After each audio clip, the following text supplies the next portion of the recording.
del Padre, del Hijo, del Espíritu Santo. Amén. Queridos hermanos, en los Hechos de los Apóstoles, que es escrito de San Lucas, evangelista, es la historia de la iglesia primitiva, de la iglesia del tiempo de los apóstoles. Y en el capítulo 19 nos cuenta algo muy interesante. San Pablo, como siempre, está corriendo de lugar en lugar para desbaratar el culto de los demonios, el culto de los falsos dioses, y predicar el evangelio, bautizar a la gente, darles la luz de la fe y la gracia, la santidad, la caridad del Espíritu Santo a la gente. Cuando llegó a Éfeso, ciudad importantísima en esta época del Imperio Romano, del siglo I después de Cristo, y bien encontró ahí unos 12 hombres que pensaba que eran discípulos, que eran cristianos, y San Pablo de repente les hace una pregunta muy hermosa, muy profunda y rica en consecuencias. ¿Cuál es la pregunta? Es esta: ¿habéis recibido el Espíritu Santo al abrazar la fe? Entonces, cuando ustedes fueron hechos cristianos, han recibido el Espíritu Santo de Dios. Y ellos, es una respuesta realmente extraordinaria que San Pablo no esperaba para nada.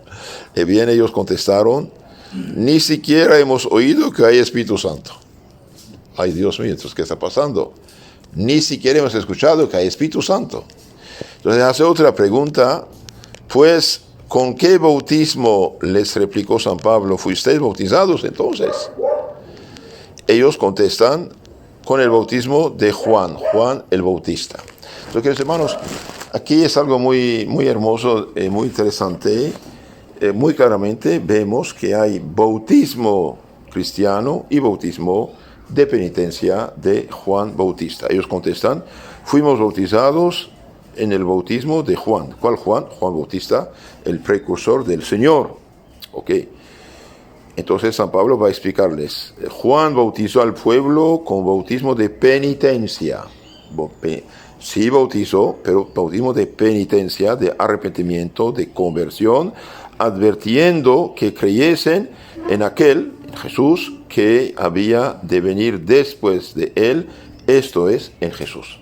Entonces, no puede ser más claro este asunto. Entonces, San Pablo nos dice que hay dos bautismos: bautismo de penitencia, de conversión, de arrepentimiento, rito judío, que Dios había comunicado a Juan Bautista para preparar los corazones a recibir a Cristo nuestro Señor.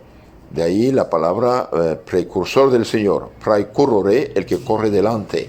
Cuando un rey, un emperador, un personaje importante iba a un lugar, y bien había gente que corría delante para anunciar que ya están por llegar, que todo quede limpio, listo y ordenado. En el capítulo 3 de San Mateo, capítulo 3, versículo 11, muy claramente San Juan Bautista dice: yo os bautizo con agua, bautismo de penitencia. Hay uno mayor que yo, no soy digno de desatar la correa de su zapato, él os bautizará con fuego y Espíritu Santo. San Mateo, capítulo 3, versículo 11, muy importante. Entonces, cuando esta pobre gente, separada de una manera engañosa, tramposa de la iglesia madre, la iglesia legítima de Cristo, y las pone en una secta con la Biblia falsificada, adulterada, modificada, mal explicada, y esta pobre gente dice: no, yo no bautizo a mis hijos porque Jesús se bautizó a los 30 años supuestamente, y yo hago lo mismo.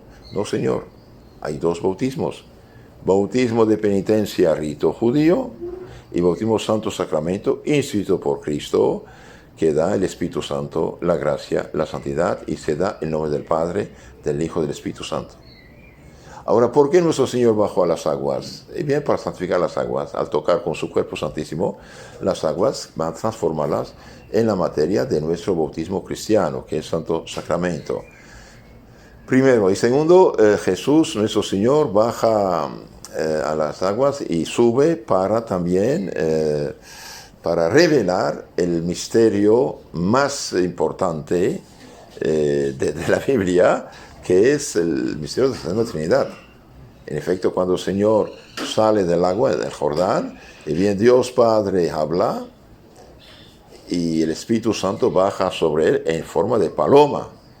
Juan Bautista dijo, yo, el Dios que me había mandado, me había revelado sobre quién iba a bajar el Espíritu Santo. Y bien, él es el Mesías. Y de hecho después Juan Bautista dice, he aquí el Cordero de Dios, el que quita los pecados del mundo, el Mesías prometido, anunciado. Entonces, quede claro, hay dos bautismos. Bautismo de penitencia, rito judío, no hay problema, Juan Bautista lo explicó, y aquí lo vemos San Pablo, en el capítulo 19 de los Hechos de los Apóstoles, lo dice, Juan bautizó al pueblo con bautismo de penitencia, de arrepentimiento, de conversión, advirtiendo que creyese en aquel que había de venir después de él, eso es, en Jesús. En efecto, muy humildemente, Juan Bautista, cuando la autoridad legítima de esta época, la sinagoga, mandó una comisión de sacerdotes y de teólogos y biblistas y canonistas de la época a hacer la encuesta, ¿tú quién eres tú? ¿Eres el Mesías? No. ¿Eres el Cristo? No. ¿Eres quién es tú? Yo soy del que clama el desierto, prepara el camino del Señor. Hay uno después de mí, Él es el Mesías. Entonces, hay dos bautismos, dije. Entonces, ¿qué va a pasar con esos 12 hombres? Bien, San Pablo va a explicarles que sí, Juan Bautista vino a preparar los corazones, anunciar el Mesías, pero el verdadero bautismo es el que se da en nombre del Mesías Jesucristo, el bautismo cristiano. Y el bautismo cristiano es Cristo que lo ha instituido para comunicar su salvación, su gracia, su Espíritu Santo, y borrar todo pecado original y personal en nosotros, y debe darse en la fórmula que Jesús ha dicho, en el nombre del Padre, del Hijo y del Espíritu Santo.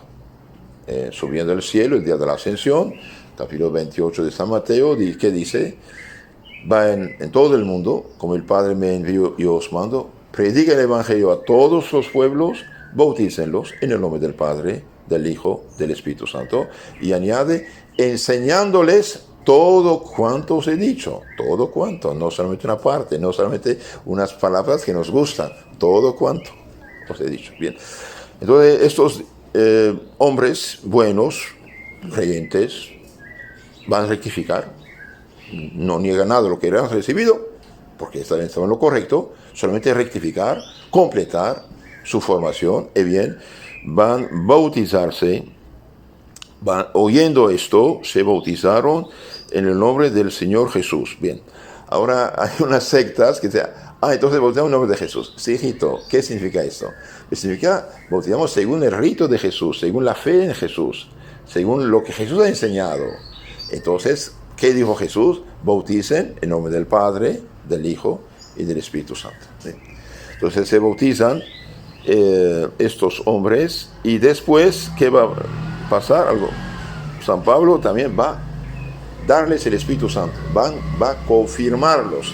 Después de haberlos bautizado, y bien San Pablo va a imponer las manos, dice el texto sagrado, y habiendo impuesto Pablo, ya apóstol, ya ordenado sacerdote, obispo, no olvidemos, en Antioquía de Siria, y bien después de la liturgia, dicen los Hechos, y bien el clero, la autoridad legítima apostólica, les impuso la mano a él y a Bernabé, ahí les hicieron sacerdotes, y por tanto con el grado sumo del sacerdote que llamamos hoy obispo, ¿no? Entonces San Pablo va a imponer las manos para dar el Espíritu Santo, y en ese momento bajó sobre ellos el Espíritu Santo y hablaban varias lenguas y profetizaban. Bien. La iniciación cristiana, hay varios sacramentos que se dan al mismo tiempo a los adultos. Un niño se bautiza. ¿Por qué se bautiza el niño? Para borrar el pecado original. Se bautiza el niño para borrar el pecado original. Eso también los protestantes no entienden. Debido a que dice Jesús se bautizó a los 30 años. Señor, eso no tiene nada que ver. Usted no entiende nada. Haga caso a la iglesia madre, a la iglesia legítima, ¿no? ¿Por qué bautizamos los niños? Quiero clarificar eso también porque hay mucha confusión. Bien, bautizamos los niños no por pecados personales, porque un niño ni habla, no está consciente, no tiene toda la razón. Se bautiza el niño para borrar en él el pecado original. ¿En qué consiste el pecado original? El pecado original no es un pecado personal, pues uno no está consciente, es un pecado heredado. Cuando Dios creó el hombre, Adán y Eva les dio la naturaleza humana, cuerpo y alma, cualidades, la enriqueció con unos dones añadidos que llamamos preternatural. No había muerte, no había sufrimientos, había perfecto orden, equilibrio, alma y cuerpo, y dominio sobre los animales. Estos eran dones añadidos, perfeccionó el hombre. Pero le dio un don infinitamente superior, es el don de la filiación divina, que llamamos un don divino, que llamamos la gracia, algo divino que hace el hombre hijo de Dios, hijo adoptivo de Dios, con derecho a la dicha divina del paraíso, del cielo. Entonces el pecado original en lo concreto consiste en la pérdida más bien, de la gracia de la santidad y de los dones añadidos, no morir, no sufrir, etc. Bien. Ahora, en el bautismo se devuelve por los méritos de Jesucristo que murió en la cruz por nosotros, por eso se llama Salvador nuestro, se devuelve la gracia y la santidad a este niño. Es como una lámpara, un foco a medianoche, recibe la luz eléctrica, hay iluminación. Entre un niño bautizado y un niño bautizado es como estar en la oscuridad más absoluta de una noche sin ninguna luz y mediodía de plena luz. Es el más grande regalo que pueden hacer los papás, los familiares para un niño es bautizarlo, hacerlo hijo de Dios. En el bautismo el niño recibe en germen la gracia y la santidad, y como ramas recibe 3 virtudes que lo ponen en comunicación con Dios: fe, esperanza, caridad. Recibe las virtudes morales infusas para obrar más tarde cristianamente: prudencia, justicia, templanza, y recibe los dones del Espíritu Santo. Entonces, en el niño pasa esto. Y cuando un adulto se bautiza, ¿qué pasa con él? Un adulto no bautizado se bautiza, un hombre de 40, 50 años.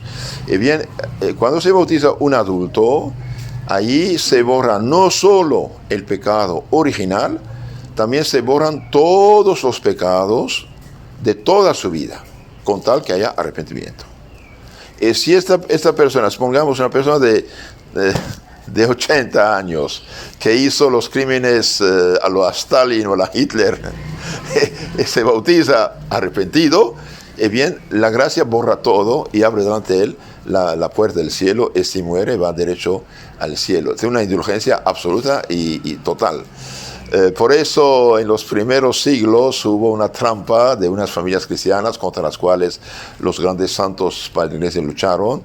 Decían, bautizamos más tarde a los niños que pasen juventud de sus pecados y así, pero cuando había un accidente, un terremoto, un naufragio, una guerra, ahí temblaban, ¿no? No, es un error. Se bautiza el niño cuanto antes. Leí un libro que en África había un pagano de ahí, de estas tierras, se convierte bajo el flujo de los santos misioneros, se bautiza, etc. Y después de 2 años se enferma. Y unos amigos lo visitan y le preguntan: don Pedro, por ejemplo, ¿qué edad tienes? Tengo 2 años, dice. ¿Cómo 2 años? Usted tan canoso. Si hace 2 años fui bautizado, sí, soy cristiano. Entonces, queridos hermanos, bautizar a todos, chicos y grandes. Pero el adulto, cuando se bautiza, entonces borra todo, no solo el pecado original, dije, también todos los pecados personales que hizo, y también la deuda del pecado. También se da la confirmación. El Espíritu Santo que bajó el día de Pentecostés, es decir, 50 días después de la resurrección, visiblemente sobre los apóstoles, que los transformó, los conformó en gracia, les dio todos los dones, etc. Y bien, este mismo Espíritu baja sobre la persona confirmada sin las cosas extraordinarias, ni lengua de fuego, ni terremoto, ni ruido, ni aquí hablar lenguas o profetizar, no es necesario. en este primer siglo se hizo esto para un poco jalar a la gente y confirmarlos. Pero nosotros ya esto no necesitamos. ¿Por qué? Porque cuando usted tiene un arbolito tierno chiquito, se pone un palo al lado para que no caiga. Pero una vez que el tronco ya es medio metro de gordo, no necesita palo, ¿no? Nosotros después de siglos no necesitamos. Entonces, en un adulto se bautiza, se confirma, se da el Espíritu Santo y también se da la Eucaristía, la comunión, 3 sacramentos. Y si esta persona está casada, juntada, y bien también se casa, el sacramento del matrimonio. Entonces los 4 sacramentos se dan al mismo tiempo a los adultos bautizados. Ahora, ¿quién en la Biblia, ¿qué vemos? Bien vemos en el capítulo 8 de los Hechos, por ejemplo, San Felipe diácono, predicar, bautizar la gente de Samaria, pero son los apóstoles San Pedro, San Juan, que van de Jerusalén a Samaria para confirmarlos, para darles el Espíritu Santo. Entonces, nadie puede dar el Espíritu Santo, nadie puede imponer manos y confirmar si no es sacerdote. Normalmente en el rito católico de la Iglesia Romana, latina, es el obispo, el ministro ordinario de la confirmación. Y en casos previstos por el derecho o excepcionales, también el sacerdote está autorizado por delegación a confirmar. Por ejemplo, un niño lo bautiza, está en periodo de muerte, también lo confirma.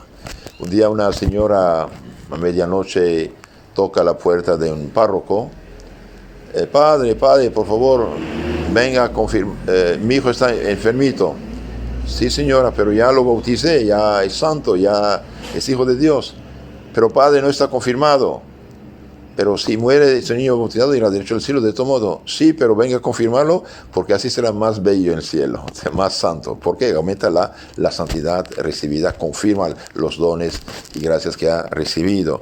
Y entonces el párroco fue a confirmar el niño murió, y este párroco más tarde fue, si me acuerdo bien, el Papa Pío IX, el futuro Papa, ¿no?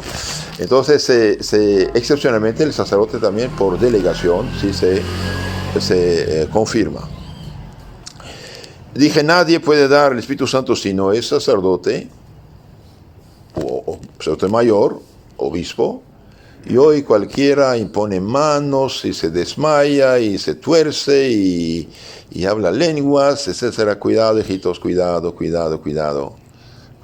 El demonio, dice Santo Agustín, está amarrado, atado, neutralizado únicamente en la Iglesia de Cristo, que es la una Santa Católica Apostólica, y no cositas fundadas por hombres, donde el demonio fue el actor principal de impulsar a esta gente desobediente, orgullosa, a destruir el cuerpo místico de Cristo, fundar una disque iglesia que no es ni cristiana, ni legítima, y mucho menos evangélica.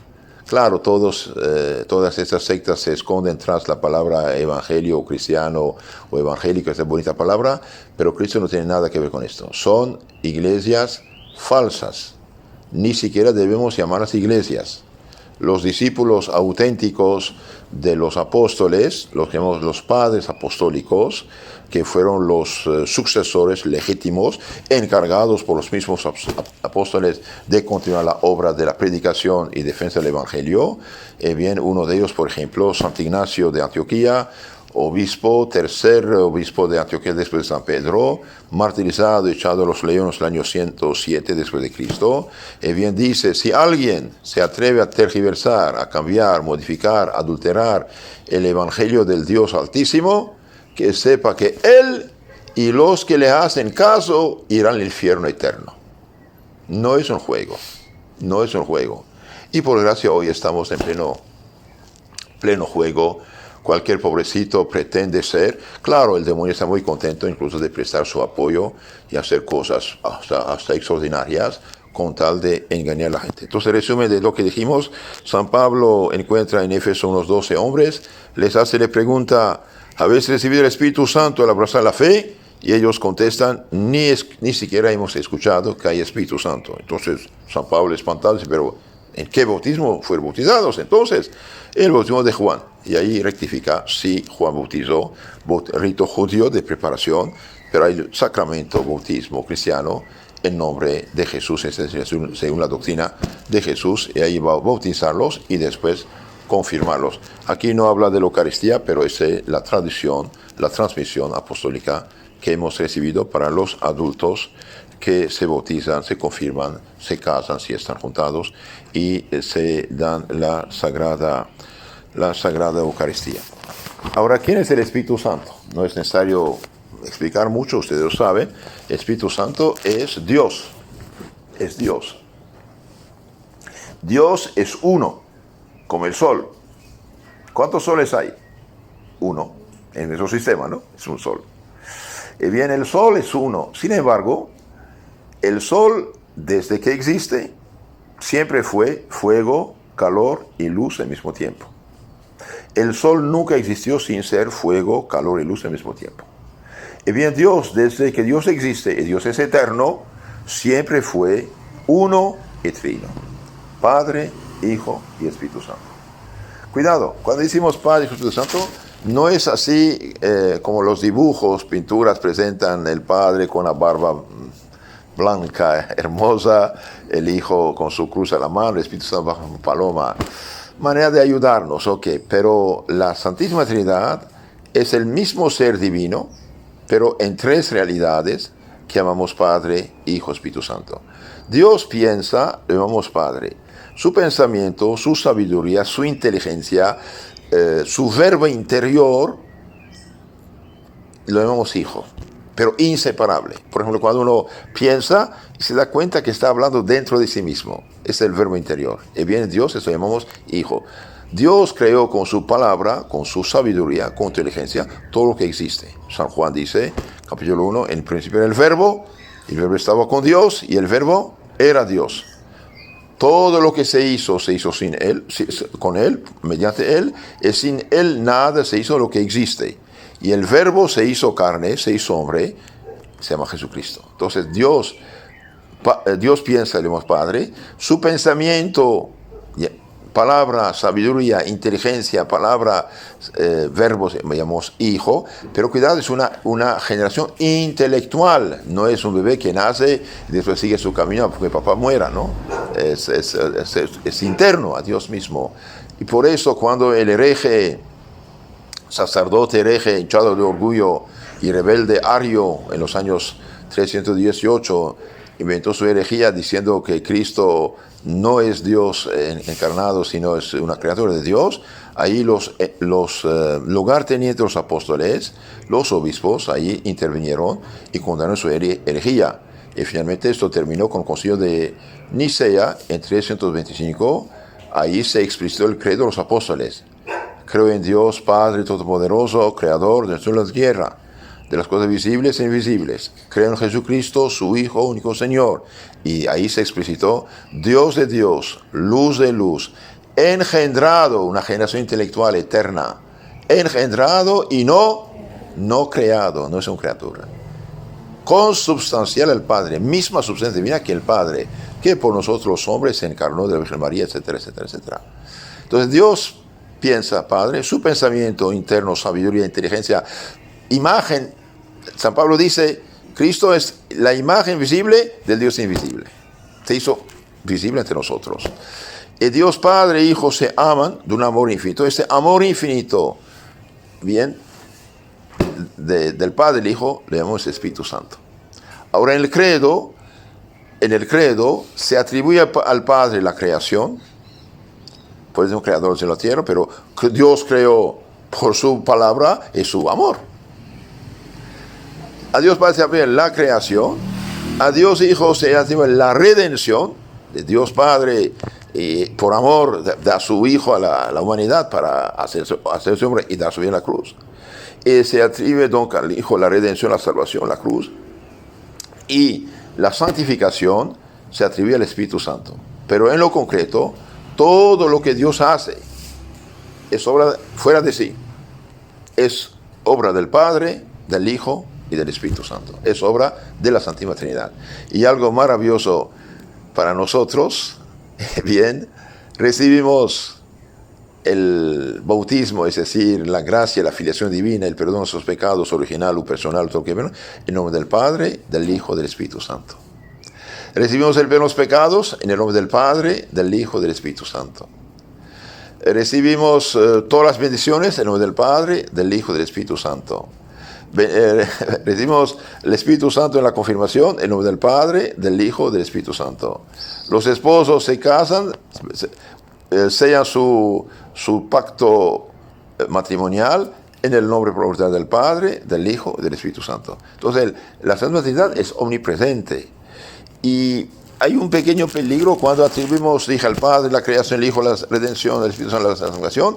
Entonces pensamos que una sola persona divina actúa. No, todo lo que hace Dios fuera de sí es obra del Padre, del Hijo, del Espíritu Santo. Y por eso cuando los apóstoles dijeron a Cristo, ¿queremos ver al Padre? ¿Qué contesta Cristo? El que me ve, ve al Padre. Y yo y el Padre somos gen, en griego, una sola cosa, una misma cosa, una sustancia divina. Y dice también que voy a mandar otro paráclito, otro abogado, defensor, que el amor del Padre y del Hijo. Ahora termino con una reflexión muy, muy hermosa. ¿Qué es la Eucaristía? La hostia consagrada, ¿qué es? Los niños dicen es Dios, es verdad, es verdad. Pero un poco más explícito, la Eucaristía es el sacramento consagrado por el legítimo ministro de Dios Altísimo, que es el sacerdote. El pan consagrado es realmente, contiene cuerpo, sangre, alma y divinidad de nuestro Jesucristo bajo la apariencia, la forma del pan y del vino. Entonces, cuando uno comulga, realmente recibe a Dios Padre, Hijo y Espíritu Santo. ¿Por qué? Porque la divinidad es inseparable, las tres personas divinas son inseparables. Entonces, la Eucaristía, la hostia consagrada, contiene realmente cuerpo, sangre, alma y divinidad. Y la divinidad es Padre, Hijo y Espíritu Santo. Entonces, cada vez que usted comulga, recibe a Dios Padre, Hijo y Espíritu Santo. No es necesario que va una secta que hace su circo, impone manos, no sé, así lo tiene ahí, etcétera, etcétera. Entonces, hermanos, la confirmación es importante. ¿Por qué? Porque realmente una persona adulta, póngale de 40 años para ser ya maduro, y bien, si no está confirmado, es como un niño de 5 años. Espiritualmente hablando, es débil. Si usted pone un hombre de 40 y un niño de 5, ve la diferencia. Bueno, y bien, una persona, aunque sea 40 u 80 años, y no está confirmada, espiritualmente hablando, es débil como un niño de 5 años. Y por gracia de San Vicente de Ferrer, en el siglo XV, hizo una profecía espantosa, pero así es, que al final de los tiempos el anticristo hará de modo que muchos no sean confirmados. Y quizás hoy es el caso de muchos católicos bautizados, gracias a Dios, pero no confirmados, débiles en la fe, y después viene el pecado. Entonces, tratemos de agradecer al Señor por nuestros santos sacramentos, y cuidado también que la confirmación, que es nuestra Pentecostés, no sea un mero rito. Ya recibí mis sacramentos, adiós y chao. No, la confirmación es inicio de la madurez del estado adulto cristiano, de soldado de Cristo, que va a dar testimonio de la fe donde quiera. Por eso se confirma con un santo crisma, bien en la frente, y no de otra manera. Entonces, valoremos lo que hemos recibido. Y si por desgracia hemos fallado, hemos pecado, hemos manchado nuestra alma, hemos perdido la gracia y la santidad, y por lo tanto el Espíritu Santo, es decir, la presencia divina en nuestras almas, y bien, cuanto antes recuperar la gracia, la santidad, mediante una buena confesión. No tampoco escuchar el diablo que ladra por la boca de unos ignorantes que nos robaron la Biblia y con la Biblia se ahorcan. Yo me confieso con Dios y no comulgo pecado con Dios. Y bien, estás equivocado, Señor. Si Dios puso un orden, usted no tiene derecho de cambiarlo. Claro, es verdad que solo Dios puede perdonar los pecados. Solo Dios, lo sabemos. Pero ¿quién impide a Dios de comunicar ese poder a sus ministros? Lo hizo. Capítulo 20, 21, 23 de San Juan, ¿Qué dice Cristo? El día de la resurrección triunfante. Recibe el Espíritu Santo, dijo a los apóstoles, que eran sacerdotes desde el Jueves Santo, a quienes perdonaréis los pecados, les quedan perdonados, y a quienes tienen que ser retenidos. Entonces el sacerdote, hermanos, no perdona pecados por autoridad humana propia, bien, perdona en nombre y por la autoridad de Cristo. De hecho, es Cristo que dice, yo te absuelvo de tus pecados, en nombre, por la autoridad del Padre, del Hijo y del Espíritu Santo. Sean lo que sean los pecados que uno hizo, sean miles los más horribles, con tal que haya arrepentimiento y que la voluntad regrese a Dios, bien, la confesión por el Espíritu Santo de Dios, el amor divino, expulsa el pecado, expulsa el demonio, cierra la puerta del infierno, abre la del cielo y nos devuelve la gracia, la santidad, alumbra nuestra fe y esperanza, nos da la caridad del Espíritu Santo con el Padre y el Hijo y alumbra también las virtudes cristianas de fe, esperanza, caridad, dije, y prudencia, justicia, esperanza, y activa, cuidado, los 7 dones del Espíritu Santo, algo sumamente importante. Los 7 dones del Espíritu Santo son como 7 antenas mediante cuales Dios mismo interviene en el alma. Dios mismo interviene en el alma. Por ejemplo, si yo puedo levantar, no sé, un costal de 50 kilos, lo levanto. Pero si me dan 500 kilos, no puedo. Y si tengo una grúa eléctrica con un botón, se levanta. Es lo que hace el Espíritu Santo mediante los dones del Espíritu Santo. Las virtudes son dones divinos que Dios nos da, nosotros los utilizamos. Pero los dones del Espíritu Santo es Dios mismo que interviene en nuestra alma para iluminarnos, para protegernos, para fortalecernos, para frenarnos en el camino del mal, por ejemplo, que es el temor del Señor. Y bien, este asco que Dios tiene a lo malo y amor a lo bueno. Es algo extraordinario. Entonces, no entristecer el Espíritu Santo. Si hemos fallado, como dije, perdido la gracia y la santidad, una buena confesión. Tratemos de hacer obras buenas, oración, sacramentos, penitencia, obras de caridad. Todo esto aumenta la presencia, la intensidad de la gracia en nuestra alma y, por tanto, del amor divino. Y más uno ama a Dios, más tiene horror al pecado. Que Dios, en su misericordia, nos dé la luz y la fortaleza para comprender y practicar estas cosas. En nombre del Padre, del Hijo, del Espíritu Santo. Amén.